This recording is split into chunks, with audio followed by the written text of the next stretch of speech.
दुरूद शरीफ पढ़ लें।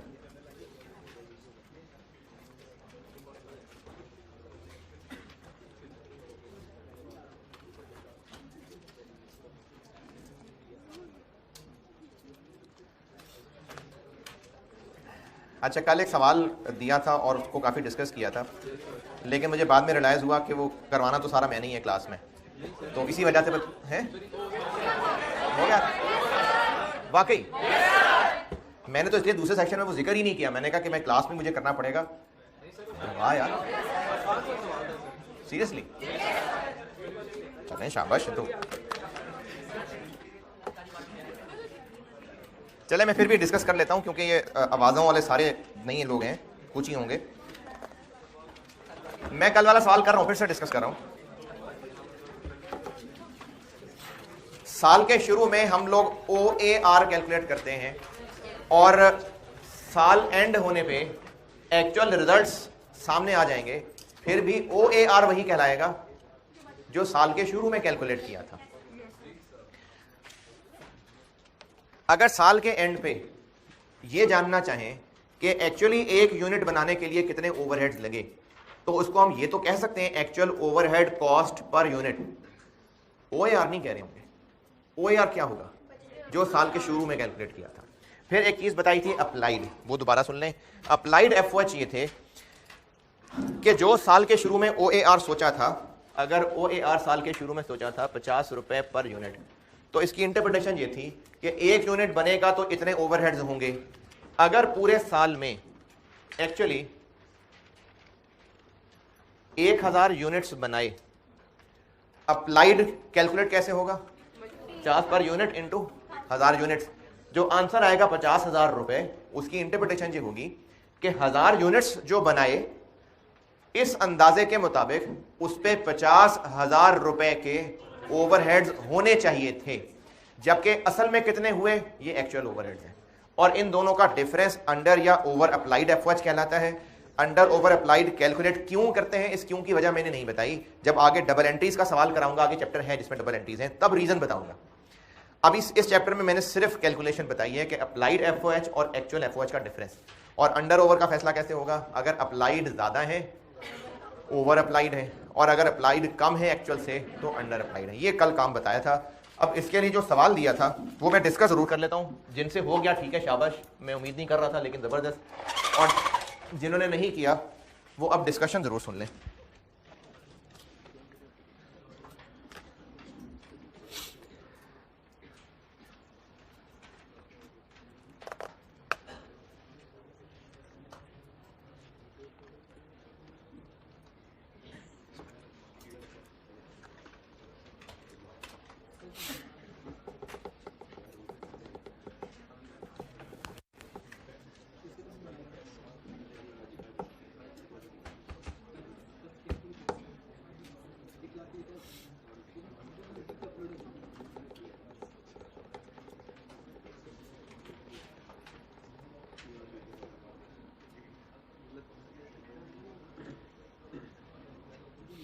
हाँ जी, फिगर्स पढ़ी जा रही हैं क्या?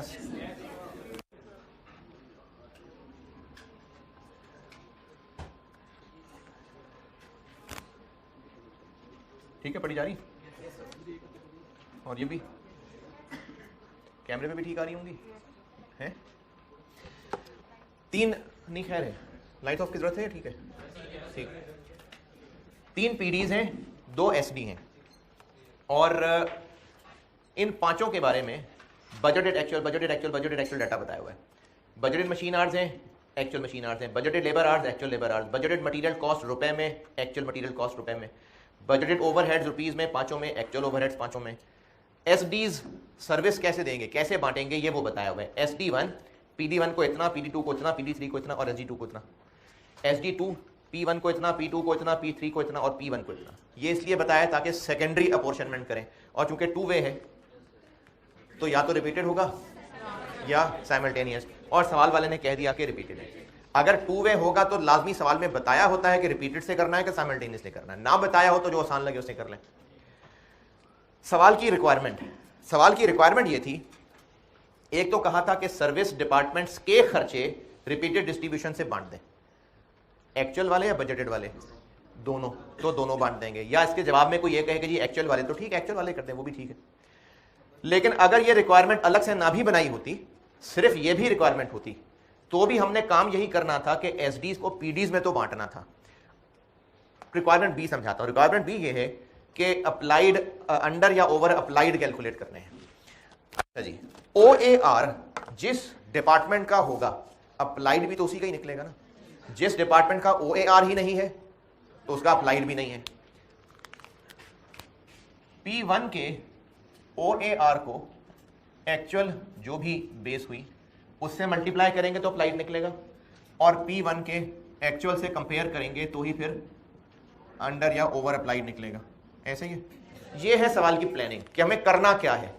एक बार ये पता चल जाए ना क्या करना है, फिर आगे हम लोग वर्किंग्स प्लान कर लेते हैं। तो सवाल की रिक्वायरमेंट के मुताबिक हमें P1, P2, P3 applied calculate करने हैं, एक्चुअल कैलकुलेट करने हैं और अंडर ओवर अप्लाइड निकालना है। अब इससे और आगे चलते हैं। क्योंकि अप्लाइड कैलकुलेट करने हैं तो उसके लिए OAR चाहिए। OAR किस बेस पे निकालना है? Machine hours. तो पहले OAR निकालने की मेहनत होगी। अब सवाल की बाकी चीजें छोड़ देंगे, सिर्फ हम इसमें से वो चीजें लेंगे जो P1 का OAR निकालने के लिए चाहिए, यानी बजटेड ओवरहेड्स, और बेस चूंकि मशीन आर है तो बजटेड मशीन आवर्स। ये इधर गया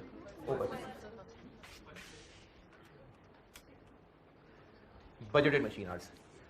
चूंकि एसडीज में ओवरहेड्स अभी मौजूद हैं, ये इसका मतलब है कि प्राइमरी अपॉर्चनमेंट हो गई हुई है, सेकेंडरी करनी है। तो वो जो सेकेंडरी अपॉर्चनमेंट करनी है वो करनी है रिपीटेड डिस्ट्रीब्यूशन से, और चूंकि रिपीटेड डिस्ट्रीब्यूशन से सारे पीडीज को इकट्ठे ही सॉल्व कर रहे होंगे, तो हर पीडी का OAR हम उसी टेबल से निकाल लेंगे। P1 के लिए ये बेस है, P2 के लिए ये बेस है। अच्छा, मैंने 75% ऑफ कटवा दिया था, उसकी वजह भी बताता हूं।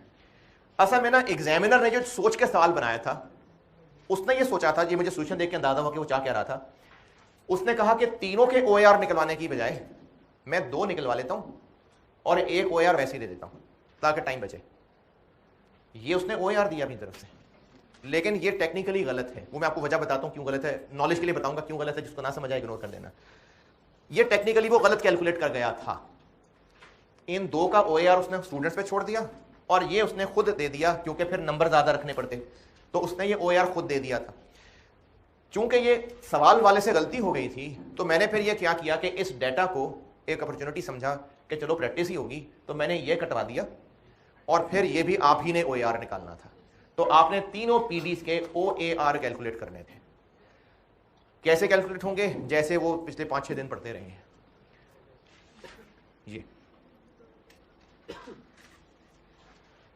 ये बजटेड प्राइमरी अपॉर्चनमेंट के बाद सवाल में दिए हुए थे, ये यहां से शुरू किया, फिर इन दोनों को रिपीटेड डिस्ट्रीब्यूशन से बांट दिया, और यहां पर आके बिल्कुल मिनिमम हो गया था तो इसी लाइन में खत्म कर दिया इसको। एसडीज बंट गए, सेकेंडरी अपॉर्चनमेंट हो गई, इनके ऊपर OAR निकलेगा। इसके लिए बेस मशीन आवर्स थी तो बजटेड मशीन आवर्स, इसके लिए बेस लेबर आवर्स थी तो बजटेड लेबर आवर्स, ये इसके लिए बेस मटेरियल कॉस्ट थी तो budgeted material cost. 60,000 budgeted machine hours, 60,000 budgeted machine hours. Labour hours 2 lakh budgeted labour hours, 2 lakh budgeted labour hours. Base material cost, budgeted material cost 3 million रुपए, budgeted material cost 3 million रुपए। OAR निकल गया, क्योंकि ये thousands में है तो 3 जीरो लगाना नहीं भूलना। दिस डिवाइडेड बाय दिस, ये आ गया, दिस डिवाइडेड बाय दिस, ये आ गया, this divided by this, percentage में ये आ गया। ये OAR तीनों कैलकुलेट हो गए। सबसे पहले तो ये बताइए कि ये सवाल की अप्रोच हमने करना है, ये बात पार्ट बी से पढ़कर समझ आ रही है कि तो हमने चूंकि अंडर ओवर निकालना है तो एक्चुअल भी चाहिए और अप्लाइड भी चाहिए, और अप्लाइड निकालना है तो OAR चाहिए, तो इसलिए OAR से मेहनत शुरू की है, ये OAR कैलकुलेट किया जी। ये तो बिल्कुल शुरू में जब OAR के मेथड्स बताए थे 6 बेसिस थी, उनमें से आखिरी 3 जिनमें न्यूमिनेटर भी रुपए, डिनोमिनेटर भी रुपए, उसका आंसर परसेंटेज में आता है, तो इसलिए ये परसेंटेज में आया। Material cost, direct labour cost, prime cost. OAR निकालने में मसला पूछे जी। जी जी क्या क्या सर्विस? हाँ जी जी, अपने आप पे नहीं होते से क्या मुराद है? हमने इनको खाली करना है। यानी आप कह रहे हैं कि 7 लाख को जब बांट रहे थे तो उन 5 में क्यों बटा, इसमें भी 7 लाख क्यों नहीं बट गया, ये पूछ रहे हैं आप। क्योंकि है कि सर्विस किसको सर्विस दे रहे हैं, किसको, तो अपने आप को सर्विस देना वो सर्विस तो नहीं है ना। ये जो एसडी के 7 लाख रुपए खर्चे हैं ना, इसमें ये अपने खर्चे भी पूरे कर रहा है। जैसे अगर ये मेंटेनेंस डिपार्टमेंट है या कैंटीन डिपार्टमेंट है, तो इसके अपने वर्कर्स भी तो खाना खा रहे होंगे, लेकिन इसको ऐसे नहीं बोला जाएगा कि कैंटीन डिपार्टमेंट सर्विस दे रहा है, वो तो वही लोग रह रहे हैं। जैसे अगर मैं कमाता हूं और मुझसे मेरे बारे में कहा जाए कि मैं कमा के किनको खिला रहा हूं, तो मैं इसमें यह जुमला नहीं बोलूंगा कि मैं अपने आप को खिला रहा हूं, वो तो खा ही रहा हूं। लेकिन जब ये कहूंगा कि मेरे कमाने से किसको सपोर्ट हो रही है, तो उस किसको सपोर्ट में मैं अपने आप को नहीं काउंट कर रहा हूं, क्योंकि मैं अपने आप को सपोर्ट नहीं कर रहा, सपोर्ट मैं बाकियों को कर रहा हूं। तो इसलिए सर्विस डिपार्टमेंट के बारे में जब ये कहा जाता है कि ये सर्विस किनको दे रहे हैं, तो वो अपने आप को सर्विस देना नहीं काउंट हो रहा होता। इसलिए बताया ही सिर्फ इतना होता है कि SD1 इसको इतना, इसको इतना, इसको इतना और इसको इतना सपोर्ट कर रहा है, अपने आप को इतना सपोर्ट कर रहा नहीं, तो बोलने में ही ठीक नहीं है बात। जी जी बिल्कुल, फिर हमने बांटना है तो फिर उन दूसरों में ही बांटना है। OAR की कैलकुलेशन में कोई मुश्किल परेशानी नहीं। अच्छा, अब यहीं पर चूंकि सामने फिगर आ गई है तो मैं आपको बताता हूं, दिस डिवाइडेड बाय दिस करें, this divide by this, 2250 divide by 3 million, 75%। तो एग्जामिनर से गलती ये हुई थी कि उसने जब OAR सोचा कि चलो एक मैं खुद ही कैलकुलेट कर देता हूं, तो वो इस पर लिंक लगाने की बजाय इसको यूज कर गया फार्मूले में।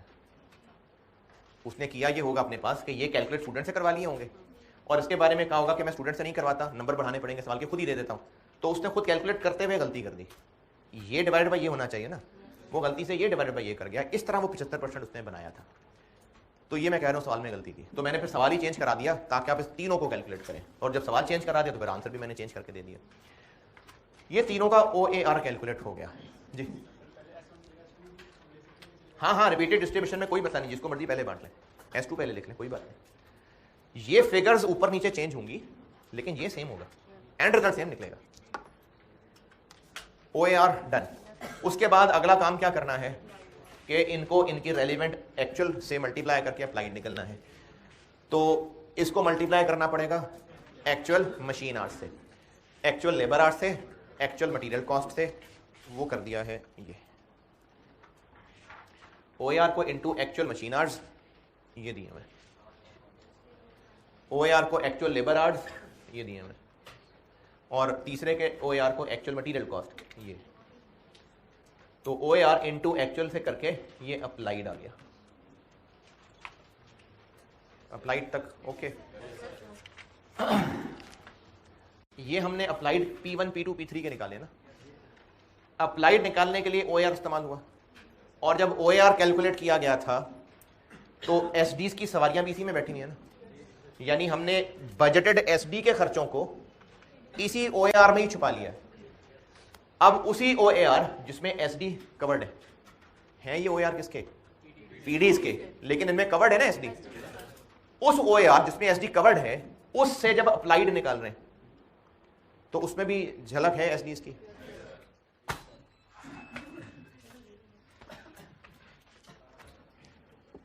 दोबारा ऑन करना पड़ेगा।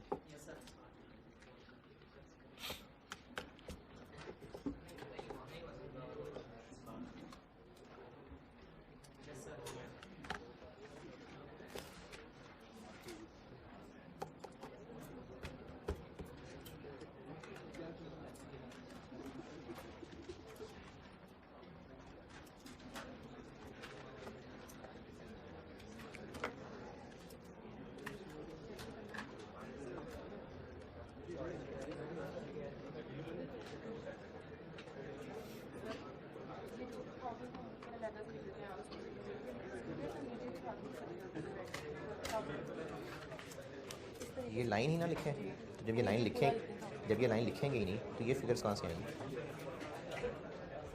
प्राइमरी अपोर्शनमेंट के बाद फिगर दोबारा पूछें।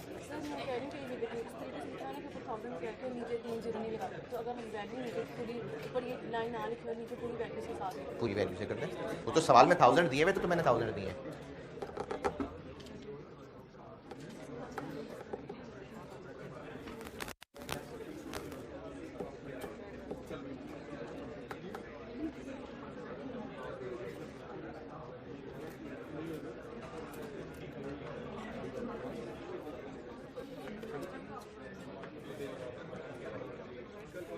OAR निकालते हुए पीडीज के ओवरहेड्स के साथ एसडीज के ओवरहेड्स भी उसी में एडजस्ट कर लिए थे। यानी OAR में बजटेड ओवरहेड्स पीडीज के तो हैं, एसडीज के भी इन्हें भी रच बस गए। जब इस OAR को मल्टीप्लाई करके अप्लाइड निकाला तो इसके अंदर भी उन एसडीज का इफेक्ट है ना। तो जब इनको एक्चुअल से कंपेयर करना है तो फिर क्या वो सिर्फ P1 2 3 के इनसे कंपेयर कर लें या इनको भी उनमें एडजस्ट करें? हाँ, इसलिए एक्चुअल ओवरहेड्स भी ऐसे ही निकाले कि जो पीडीज के अपने थे, एसडीज को उनमें रिपीटेड डिस्ट्रीब्यूशन से बांटा। अब एसडीज के खर्चे भी पीडीज में आ चुके हैं, अब होंगे ये अप्लाइड से कंपेरेबल। तो एक्चुअल ओवरहेड्स के साथ भी सलूक, जो मैंने कल अंग्रेजी लिखी थी, एक्चुअल ओवरहेड भी सवाल में अगर निकालने हो तो सलूक सारा वही है जो हम OAR पढ़ते हुए कर रहे थे, बस डाटा एक्चुअल है, मेहनत सारी वही हो रही है।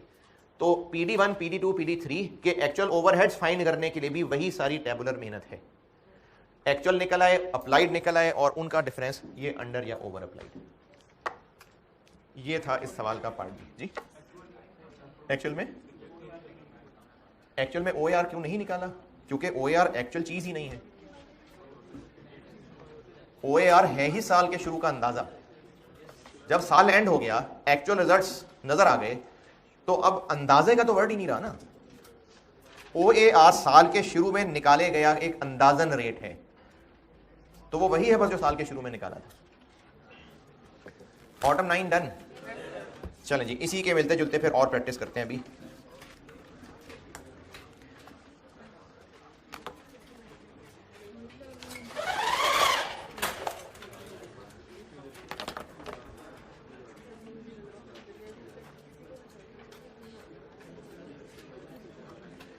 ऑटम 9 हो गया।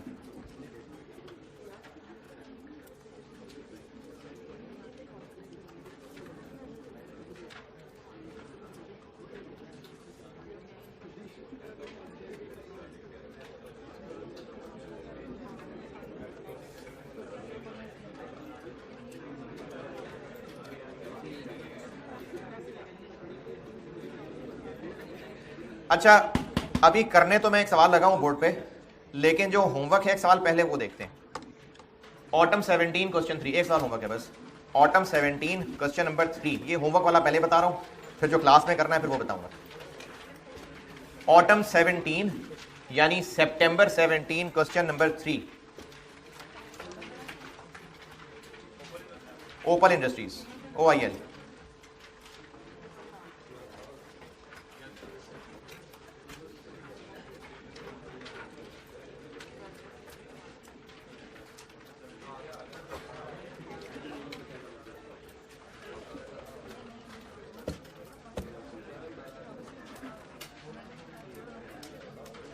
सितंबर 2017 क्वेश्चन नंबर 3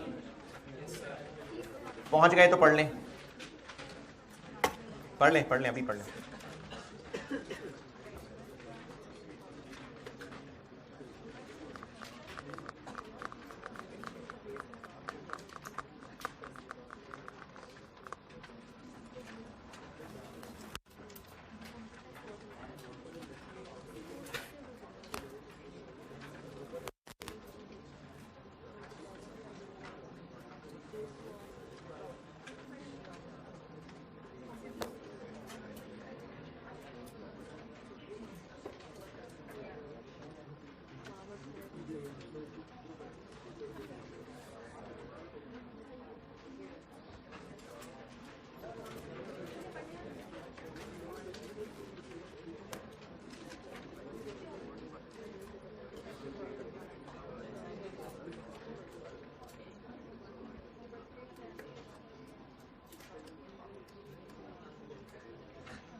सवाल पढ़ने को कहा है।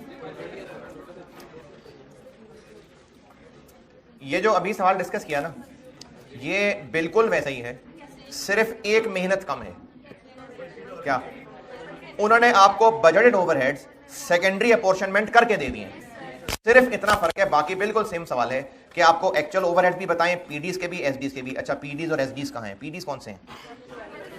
प्रोसेसिंग और फिनिशिंग, ये पहले पैराग्राफ में लिखा हुआ है कि OAL produces various products which pass through processing and finishing departments, ये PDs हो गए। लॉजिस्टिक्स ये ट्रांसपोर्टेशन टाइप चीज होती है।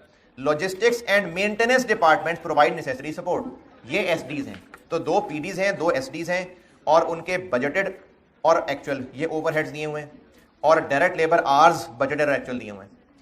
और बजटेड में आपको खुद से सेकेंडरी अपॉर्शनमेंट कर दी है, यानी आपने सिर्फ डिवाइड करके OAR ही निकालना है, बेस तो दी नहीं।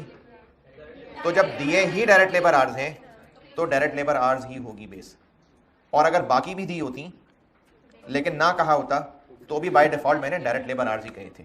तो इन दोनों PDs के OAR निकल आएंगे। देखिए रिक्वायरमेंट भी वही है, रिक्वायरमेंट बी में अंडर ओवर अप्लाइड निकालने को कहा है और उससे ऊपर एक्चुअल ओवरहेड को बांटने को कहा है। तो सेम स्टाइल है उस सवाल का, उसी को देख के लगता है दोबारा बनाया होगा, लेकिन सिर्फ एक स्टेप कम कर दिया। एक आसानी ये कर दी कि बेस एक ही हो गई, उसमें 3 अलग अलग बेसिस थी, और दूसरा स्टेप कम क्या कर दिया कि आपको OAR निकालने के लिए सेकेंडरी अपॉर्शनमेंट नहीं करनी पड़ेगी, वो ऑलरेडी करके ही आपको बता दिए। तो इसीलिए नंबर भी कम है, उसके कितने थे 12, तो इसीलिए नंबर भी कम हो गए। तो ये होमवर्क है आपका, है होगा नहीं, है करना है। चलें अब आप खोलिए, जो मैं बोर्ड पे कर देता हूं।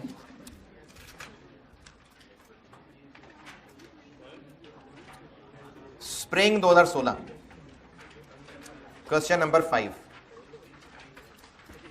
स्प्रिंग 16 क्वेश्चन नंबर 5 पढ़िए, मैं करता हूं बोर्ड पे।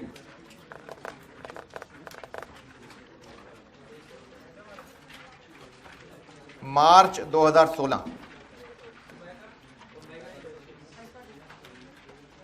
हाँ जी, इस पेपर में एक ही क्वेश्चन 5 था, तो आप सही पहुंचे, ओमेगा वाला ही है।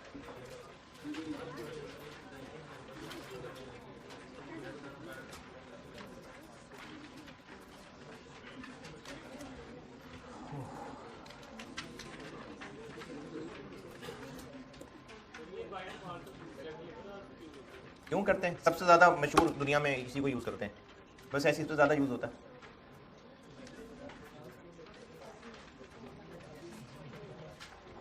क्योंकि डायरेक्ट मटेरियल, डायरेक्ट लेबर, इनका प्रोडक्ट से पक्का पक्का लिंक है, और उनमें भी आर्स का ज्यादा बेहतर है, क्योंकि एक्टिविटी तो आर्स से है। मटेरियल तो महंगा सस्ता भी हो सकता है, लेकिन प्रोडक्शन एक्टिविटी आर्स है, इसलिए सबसे बेहतर डायरेक्ट लेबर आर्स होता है। क्वेश्चन नंबर 5 स्प्रिंग 2016 पढ़ ले, मैं करता हूं बोर्ड पे।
हाँ जी, पढ़ लें तो मैं शुरू करूँ।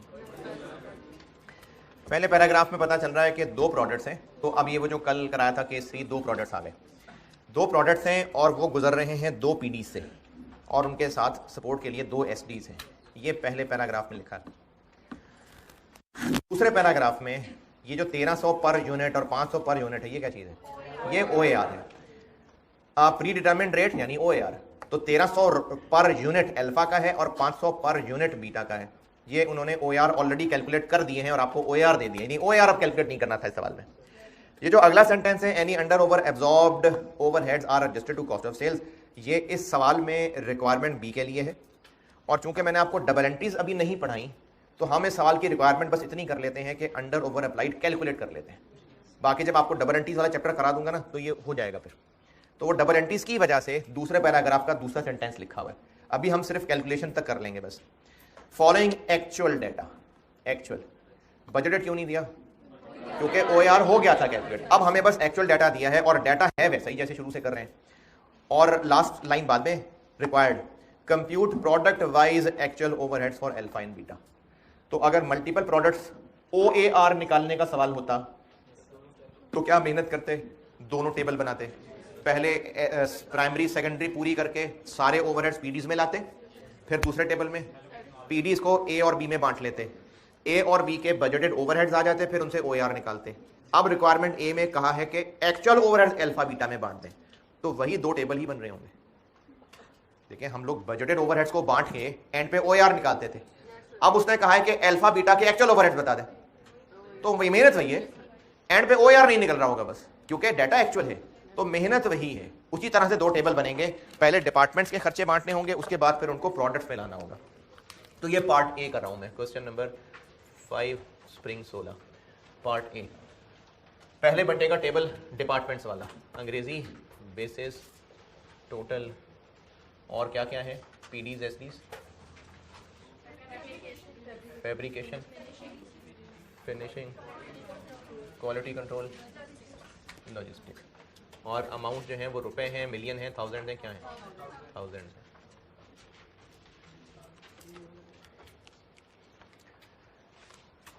सबसे पहले इनडायरेक्ट लेबर, और ये ऑलरेडी बटा हुआ है।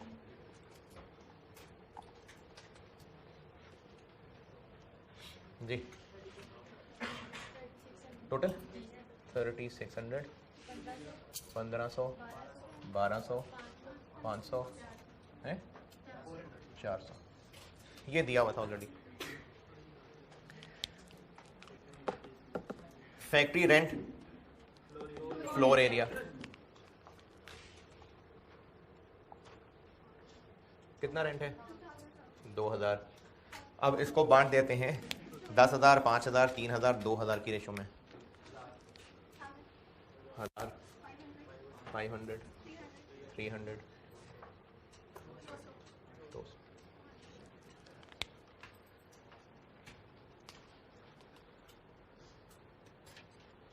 ये रेशो में ही ना बांटना आया हो अभी तक किसी को?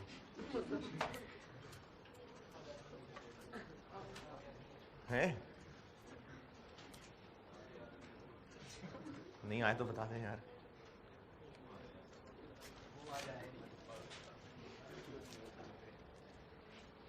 नहीं, मजाक सामने यार, पीठ पीछे नहीं।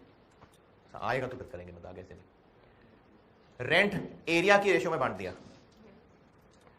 आगे पावर, तो पावर की अपनी रेशो दी हुई है, किलोवाट आवर्स।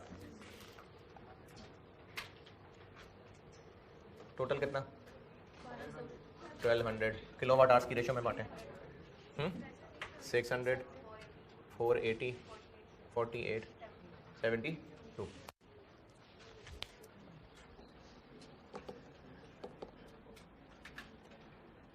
लिखा जरूर करें, लेकिन कैलकुलेट भी सारे किया करें। कैलकुलेट करना भी आए ना आपको, सिर्फ देख के लिखना ना आए।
नेक्स्ट क्या है? डेप्रिसिएशन, और डेप्रिसिएशन के लिए कॉस्ट। टोटल 9,000, 4,800, 3,000, 9 है।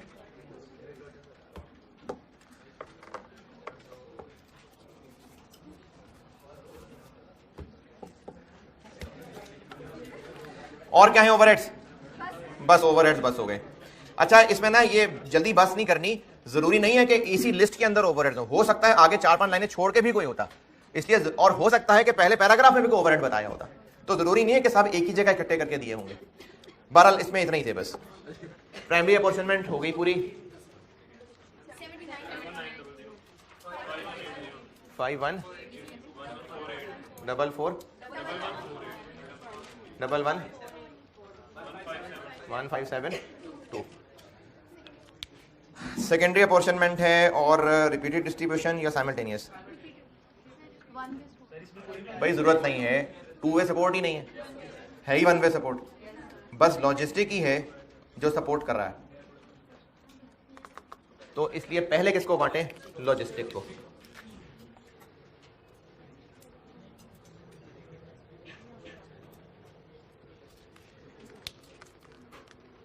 लॉजिस्टिक सपोर्ट कर रहा है क्यूसी को, क्यूसी सपोर्ट नहीं कर रहा लॉजिस्टिक को। इसको बांट लेते हैं 60 35 और 5। 60 35 और 5, तो यहाँ से 1572 निकल जाएगा। 94355।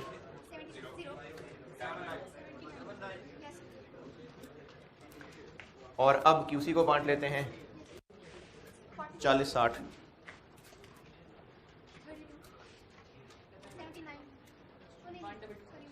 1227 49 है 491। ये सेकेंडरी अपॉर्चनमेंट हो गई, और ये अभी हमारा एक टेबल बना जिसमें खर्चे सब पीडीज में आ गए। 93346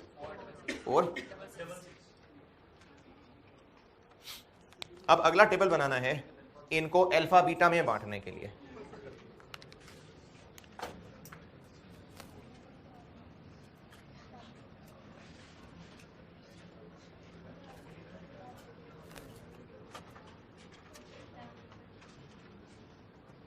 फैब्रिकेशन के हैं 9334। अच्छा, अब इनको अल्फा बीटा में कैसे बांटना है? ये कहां लिखा है कैसे बांटना है? सवाल में ना डेटा ही बस आर्स का बताया है कि फैब्रिकेशन में जो काम हुआ उस काम में से 70% काम अल्फा के लिए हुआ, 30% काम बीटा के लिए हुआ। ये इस टेबल में आर्स वर्कड फॉर यहां से पता चल रहा है, तो डिपार्टमेंट्स का अल्फा बीटा से लिंक ही यही बताया है बस, इसलिए इस रेशो में बांट देंगे। तो फैब्रिकेशन को 70-30 में बांट देंगे। क्या जी? नहीं, उसमें कॉलम और है, इसमें कॉलम और है। कॉलम अलग है ना, उस पेज पे इसी के नीचे बनाना है बना ले, अगले पेज पे ना बनाए, लेकिन टेबल अलग है ना। कॉलम अलग है, ये कॉलम अलग है। 6 5 3 4 2 8 और फिनिशिंग 60 40। टोटल है 6 4 6 6 3 8 8 0 2 5 8 6। तो एक्चुअल ओवरहेड सारे अल्फा बीटा में बंट गए 1 0 4 1 4 5 3। ये पार्ट है।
जल्दी जल्दी नोट करें, एक सवाल और कर सकूँ फिर।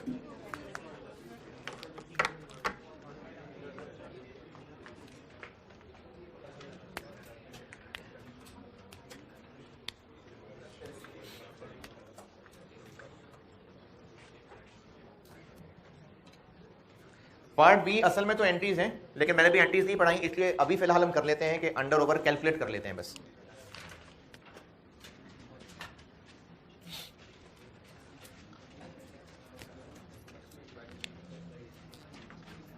अल्फा और बीटा इन दोनों के अपने अपने OAR हैं, इसलिए इन दोनों के अप्लाइड निकलेंगे। अप्लाइड कैसे निकलेंगे जी?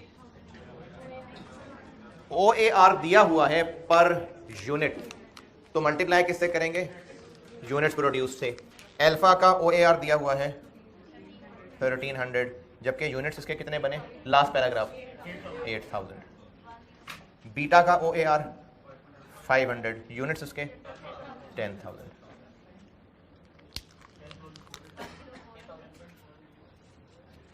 जी 10,400 है, 5,000।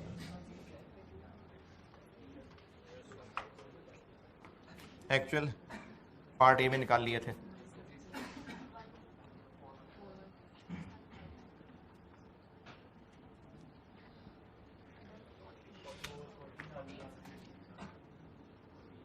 ये आ जाएगा 14 और ये 386, और दोनों ही अंडर अप्लाइड है। अच्छा, अब इनमें से अगर एक अंडर और एक ओवर होता तो फिर हम एग्जामिनर को ना फर्क बताने के लिए किसी एक के साथ ब्रैकेट लगा देते हैं, जिसके साथ मर्जी लगाते हैं, लेकिन उसको बता देते हैं कि हम किसके साथ ब्रैकेट लगा रहे हैं। जैसे फर्ज करें ये ओवर अप्लाइड होता, वो अंडर अप्लाइड होता, तो किसी एक के साथ ब्रैकेट लगा देते, और जिसके साथ ब्रैकेट लगा रहे होते उसकी अंग्रेजी के साथ भी ब्रैकेट लगा रहे होते। ये पार्ट बी मांगी एंट्री थी, लेकिन बस कैलकुलेशन की हद तक काफी।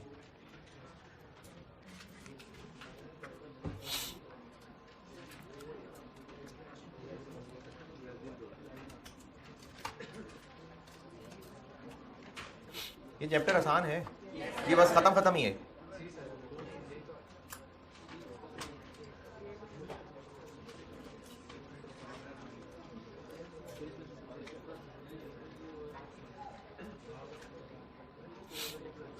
चलिए एक सवाल और देख लेते हैं।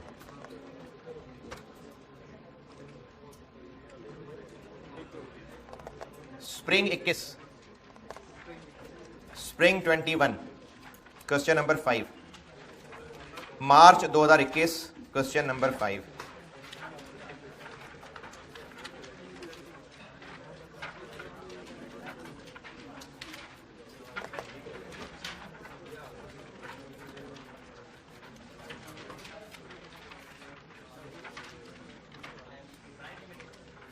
हाँ जी, ब्राइट लिमिटेड पढ़ लीजिए, करता हूं बोर्ड पे।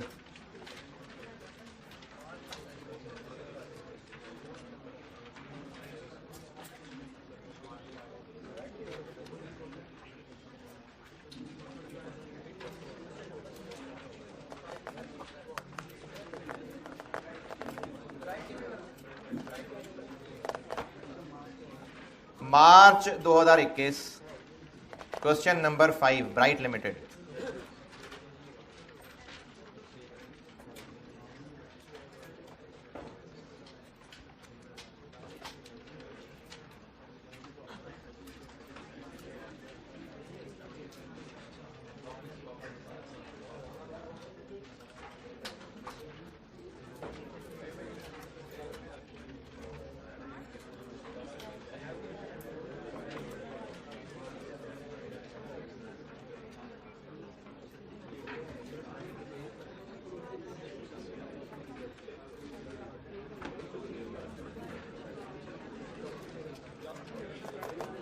सवाल मैंने कहा पढ़ लें, जल्दी पढ़ लेते हैं यार सवाल।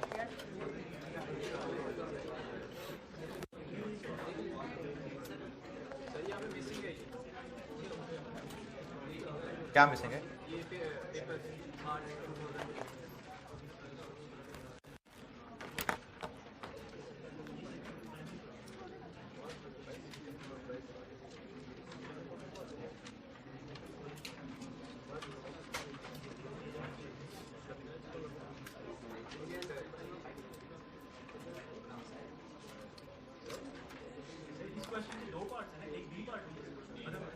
जो भी किया है स्प्रिंग 21। जी जी जी जी बी रिक्वायरमेंट जिनकी मिसिंग है वो लिख लें, दो। जिनकी रिक्वायरमेंट बी प्रिंट में नहीं आई हुई वो लिख लें, compute the product wise under over absorbed production overheads. दोनों प्रोडक्ट्स के अंडर ओवर अप्लाइड निकालने हैं, 2 नंबर। हाँ जी पढ़ लिया तो मैं करूं, सेम सवाल है नहीं नहीं, ये भी होमवर्क दिया तो आपने नहीं करना है, बोर्ड पे करूंगा तो कम से कम होगा तो सही ना। रिक्वायरमेंट ए, एक्चुअल ओवरहेड्स बांटने हैं शाइन और ग्लो में, OAR गिवन है रिक्वायरमेंट से जस्ट ऊपर पैराग्राफ में, दी ओवरहेड एब्जॉर्प्शन रेट्स, तो OAR गिवन है। और रिक्वायरमेंट बी में उसने अंडर ओवर अप्लाइड कैलकुलेट करने को कहा है, और रिक्वायरमेंट ए में बिल्कुल ऐसे ही प्रोडक्ट वाइज एक्चुअल ओवरहेड्स बांटने को कहा है। एक्चुअल ओवरहेड्स हैं किधर, ये कहां लिखा है कि ओवरहेड्स हैं?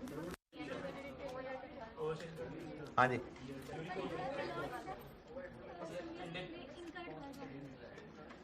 Below is the summary of indirect cost, ये होते हैं FOH। इनडायरेक्ट कॉस्ट FOH होते हैं, क्योंकि जो ये इनडायरेक्ट कॉस्ट नहीं पड़ेगा वो ये करेगा कि इस लिस्ट में सैलरीज एंड वेजेस आ रहा है, तो वो क्या देखेगा कि वेजेस, ये तो सर ने एक दफा कहीं डायरेक्ट वेजेस बताई थी, तो वो इसमें परेशान रहेगा कि इस 1,15,000 में क्या पता डायरेक्ट वेजेस भी हो। नहीं, ये सब इनडायरेक्ट हैं। ये इस सवाल में चौथी लाइन में लिखा हुआ है कि summary of the indirect cost, तो ये हैं ही सारे FOH। पहले पैराग्राफ की चौथी लाइन में लिखा हुआ है summary of the indirect cost. Spring 21 cost की बात कर रहा हूं, कॉस्ट पढ़ा रहा हूं। स्प्रिंग 21 क्वेश्चन नंबर 5 चौथी लाइन में लिखा हुआ है summary of the indirect cost incurred by BL, तो ये सारे ओवरहेड्स ही हैं। अच्छा, डिपार्टमेंट्स हैं A, B, X और Y।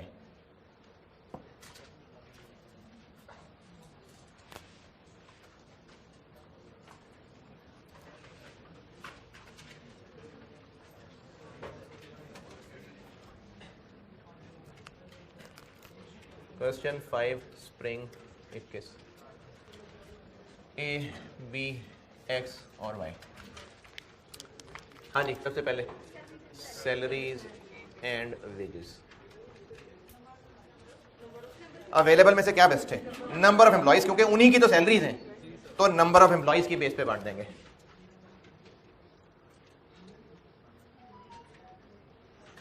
टोटल कितना? 11 कितना कितना 20 115। सैलरीज एंड वेजेस है ना, तो एम्प्लॉइज की ही सैलरीज वेजेस हैं, इसलिए जिस डिपार्टमेंट में जितने एम्प्लॉइज हैं उस हिसाब से बांट देंगे।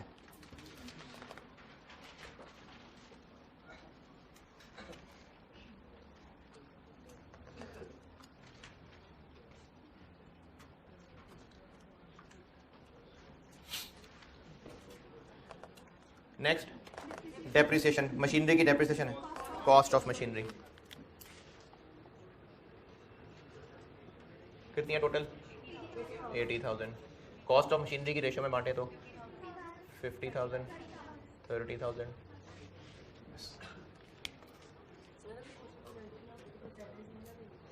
अगर क्वेश्चन में मेंशन ना होता, क्या मेंशन ना होता? नहीं, क्यों मेंशन ना होता? सैलरीज एंड वेजेस ये लिखा थोड़ी कि डायरेक्ट है, तो इसमें यकीनन इनडायरेक्ट भी होती, इसलिए अगर ऊपर इनडायरेक्ट ना लिखा होता तो कोई और ऐसा हिंट होता कि ये FOH ही है। बिल्डिंग की इंश्योरेंस, बिल्डिंग फ्लोर एरिया। अच्छा, अगर मशीन की इंश्योरेंस होती तो फिर मशीन की कॉस्ट पे बांट देते। टोटल कितनी है? 25,000। 12500 5,000 5,000 2,500।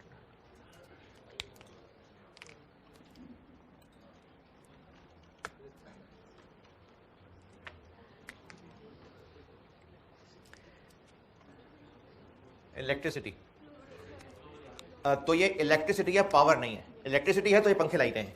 Floor area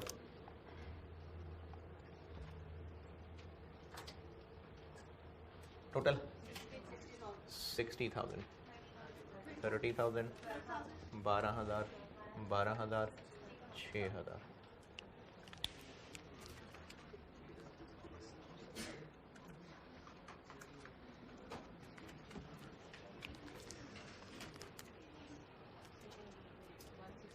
one 70,000।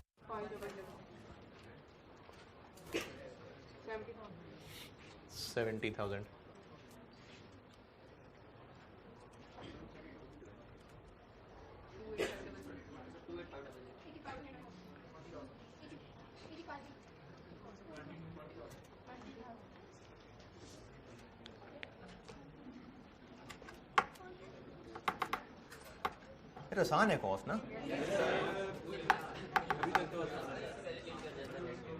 है? हाँ जी, सेकेंडरी अपोर्शनमेंट, रिपीटेड डिस्ट्रीब्यूशन का साइमल्टेनियस वन वे सपोर्ट। तो पहले बांट लेते हैं y को,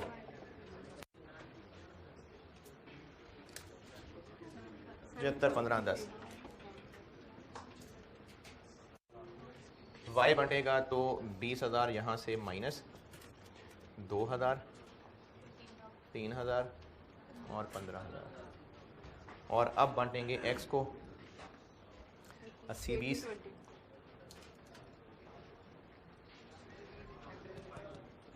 30, 500, 24400, 6100।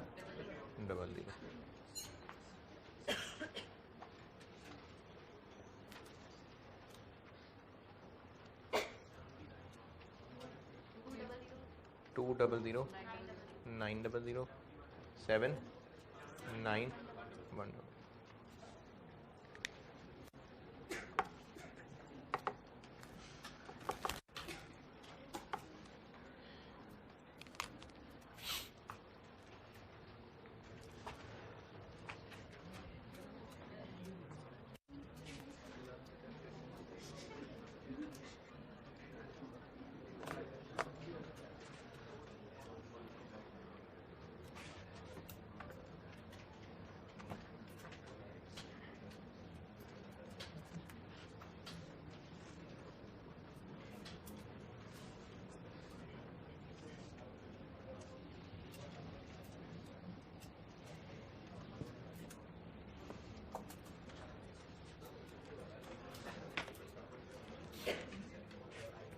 ये दिया ना टाइम नोट करने का।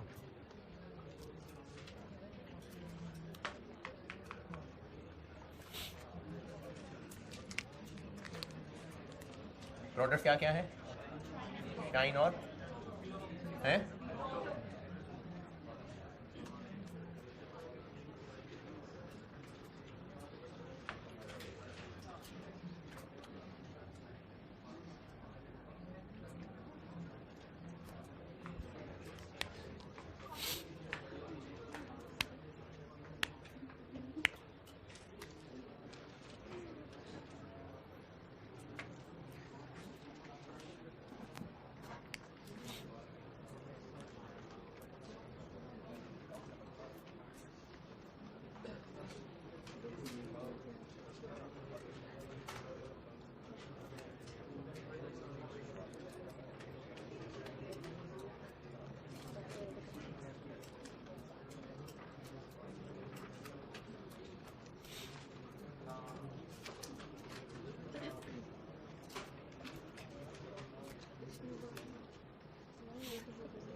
डिपार्टमेंट्स तक नोटेड। तो आगे चलूं। अब इनको मैं शाइन और ग्लो में कैसे बांटूं? पिछले सवाल में बताया हुआ था कि हर डिपार्टमेंट के टाइम का कितना अल्फा बीटा में जा रहा था और परसेंटेज बताई थी। अब आपको डिपार्टमेंट ए और बी का उन प्रोडक्ट से कोई लिंक नहीं बना के दिया। पूरे सवाल में से क्या कोई ऐसा तरीका अवेलेबल है कि हम उस बुनियाद पे, बस उसके अलावा है ही कुछ नहीं, यूनिट्स ही हैं, यूनिट्स के अलावा कोई इन्फॉर्मेशन ही नहीं है, इसलिए हम यूनिट्स की रेशो में बांट देंगे कि इनके जो यूनिट्स बने ना 1 लाख और क्या 1 लाख और 60,000, इसके अलावा है ही कुछ नहीं। पिछले सवाल में था, पिछले सवाल में बताया हुआ था कि हर डिपार्टमेंट में से कितने % टाइम अल्फा, कितने % टाइम बीटा पे लग रहा था। अब नहीं बताया, यूनिट्स के अलावा और कोई लिंक है ही नहीं, इसलिए हम इनको यूनिट्स की रेशो में बांट देंगे, यानी 1,00,000 और 60,000 की रेशो में बांट देंगे। तो बेशक दोनों को ऐड करके ही बांट दें, जब इन दोनों को सेम रेशो में बांटना है तो बेशक आप इधर कुछ ना लिखें, 280,000 इसी को बांट दें, बांटा जो यूनिट्स में है। 1,00,000 और 60,000 इसकी रेशो में बांटना है, 175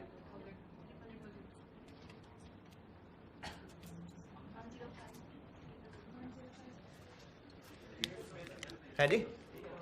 यूनिट नहीं समझ आई आपको? सिग्मा नहीं, शाइन और ग्लो, ये जो दो प्रोडक्ट्स हैं, इनका कोई ताल्लुक पता होना चाहिए था कि ए के ओवरहेड सिग्मा ग्लो में कैसे बांटने हैं और बी के कैसे बांटने हैं, कुछ तो रिलेशन होना चाहिए था ना, जैसे पिछले सवाल में बताया हुआ था। अब इसमें कुछ नहीं बताया, लेकिन आपको इन दोनों प्रोडक्ट्स के यूनिट्स की इंफॉर्मेशन है, बस पहले ही पैराग्राफ में लिखी हुई है कि सिग्मा के बनाए हैं, शाइन के बनाए हैं 1,00,000 यूनिट्स और ग्लो के बनाए हैं 60,000 यूनिट्स। तो ये इन पीडी से ही बने हैं ना, और कहां से बने हैं? तो इसका मतलब है कि डिपार्टमेंट ए से भी यही यूनिट्स गुजरे थे, डिपार्टमेंट बी से भी यही यूनिट्स गुजरे थे, तो इन्हीं की रेशो में इन खर्चों को बांट देते हैं, और कोई है नहीं कोई भी लिंक। प्रोडक्ट्स में देखें, डिपार्टमेंट्स में तो बांट लिए, अब इनसे आगे प्रोडक्ट्स में जाना है, तो उसके लिए कोई ना कोई रास्ता प्रोडक्ट्स और डिपार्टमेंट्स का आपस में होना चाहिए था, वो कोई नहीं है, इसलिए यूनिट्स की रेशो। देखिए, एक होता है सारे ओवरहेड्स को एक एक करके किसी भी एप्रोप्रिएट बेस पे डिपार्टमेंट्स में बांटना। दूसरा टेबल क्या बन रहा है? पीडीज के खर्चों को प्रोडक्ट्स में बांटना, तो उसके लिए पीडीज और प्रोडक्ट्स का कोई रिश्ता, कोई लिंक बनना चाहिए। पिछले सवाल में क्या लिंक था? परसेंटेज बता दी थी टाइम के एतबार से, इस प्रोडक्ट पे कोई एक्स्ट्रा चीज नहीं बताई, लेकिन यूनिट्स बताए हैं, तो यही होगा ना कि प्रोडक्ट शाइन और ग्लो के ए से जितने यूनिट्स बन के निकले हैं उसी रेशो में खर्चे भी बढ़ जाएंगे, तो इसलिए यूनिट्स की रेशो में बांट रहे हैं। तो चूंकि दोनों को यूनिट्स की रेशो में बांटना था, तो मैंने कहा कि टोटल को एक ही बार बांट लें, तो इस 2,80,000 को 1,00,000 और 60,000 इसकी रेशो में बांटना है, यानी 2,80,000 डिवाइडेड बाई 1,60 इंटू 1 इंटू 60। और रिक्वायरमेंट बी में अंडर ओवर अप्लाइड निकालने हैं। OAR पर यूनिट दिया हुआ है आखिर में, इनटू यूनिट्स प्रोड्यूस्ड, तो शाइन का अप्लाइड 180,000, ग्लो का अप्लाइड 102 और एक्चुअल ये ऊपर निकाल लिए।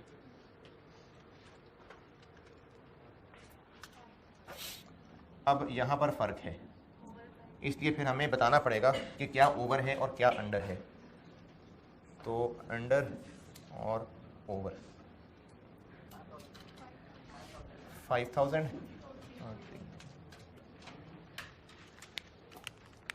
बल्कि मैंने उठा दिया। अच्छा, ये लाजमी नहीं है कि ओवर नेगेटिव ही होता है या अंडर नेगेटिव ही होता है, मैंने सिर्फ दोनों में फर्क किया है। आप चाहे इसको ब्रैकेट लगा दें तो ये ओवर है ना, तो एग्जामिनर को हम बताएंगे कि ओवर में ब्रैकेट लगाया है हमने। अगर नहीं करना तो इसको ब्रैकेट लगा दें और एग्जामिनर को कह दें कि हमने अंडर पे ब्रैकेट लगाया हुआ है।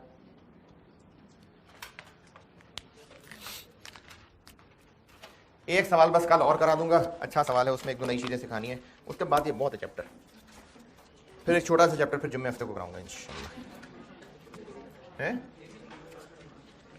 ठीक है, अल्लाह।